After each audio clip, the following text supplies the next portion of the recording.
maybe we can find any other interesting ways of orienting our copies. So let's just highlight one of our functions and hit F1 to get to the help page, and let's go to the functions listing here. And just scroll through the functions and maybe we can see something that interests us. And what I usually do is I mainly pay attention to the categories here. Down here I find this category, noise and randomness, which has me quite intrigued as the second function that it lists generates a curl noise, either based on a purlin with this function or on a simplex noise, which is a slightly different kind of noise, with this function here. So let's click on this and see what kind of parameters this function needs. And lucky for us, it only needs a vector storing a position. So let's try this, and instead of creating our directional vector by subtracting this point here, let's just delete this here and in here this line. So instead of creating our directional vector from the subtraction, let's use the curl noise function.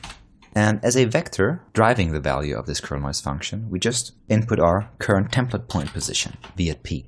Like this. We can now see we have the slightly chaotic behavior of our copies. So instead of the rubber toy, let's use something more lightweight. Let's use a box and set its size to be maybe 0.2 along the x-axis and maybe 2 along the y-axis. So I have this slab here, and let's pipe this into our copy. Also, we'd like to add vertex normals like this. And now what we could do is increase our template point density by just going to the grid here and increasing our rows and columns to say 50 by 50. And now we can see we clearly get this flow-like behavior that we are expecting from a curl noise. So how can we tweak this? Because usually your curl noise at least has some settings for offset or frequency, maybe even amplitude. And the way that's usually done is with two vectors, one defining the frequency and the other the offset of our noise. So let's create them first. Let's create a vector called f for frequency, and what we'd like is a channel to dial those in, and we'd like it vector channel here. And let's call this channel frequency. Semicolon, let's create a channel slider, scroll down, we can see we can now dial in the frequency. Let's set this to 1 first. Next, let's create another vector called O for offset, and this will be another vector slider. Let's call it offset this time.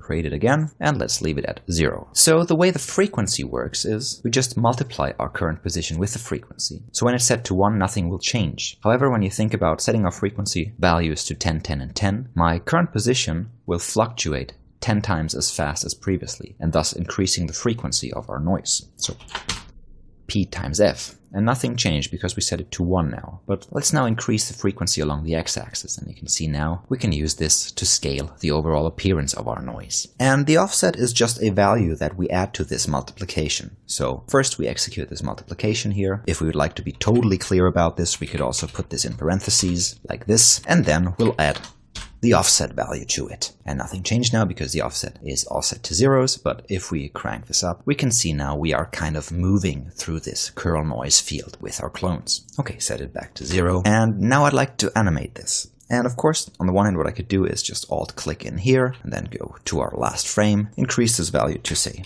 2, alt-click again, and I now set 2 keyframes, and I hit play on this. When I shift-click in here, I can open up the curve editor, highlight this curve, and set it to be linear, so it doesn't ease in or ease out. Reset this, hit play, and I can see now these undulating patterns. Let's shift and control-click on the value to delete all keyframes here, because what I'd usually rather do than animating this by hand is drop an expression into those fields. So for example, what I could do is use a built-in variable, so the time variable with a capital T, and let's click on the parameter name again. You can see now on the frame 1 it's got a value of 0 because that's the starting time, and then it increases over the frames. Let's check the real-time toggle so we can see it being displayed in 24 FPS or whatever frame rate I set up in my preferences. This, however, is a bit fast, so let's stop this, rewind it, and in my expression, let's multiply this time value, say by times 0.1. So it should now have a 1/10 of its original speed, like so. That's how we get those undulating patterns. Also, as we've seen, there are 2 curl noise functions that we could use. On the one, the curl noise, on the other hand, the curl X noise, which will use a simplex noise to generate its curl values. And that's just another type of noise than a purlin noise, which looks like this. So let's still increase our grid a bit.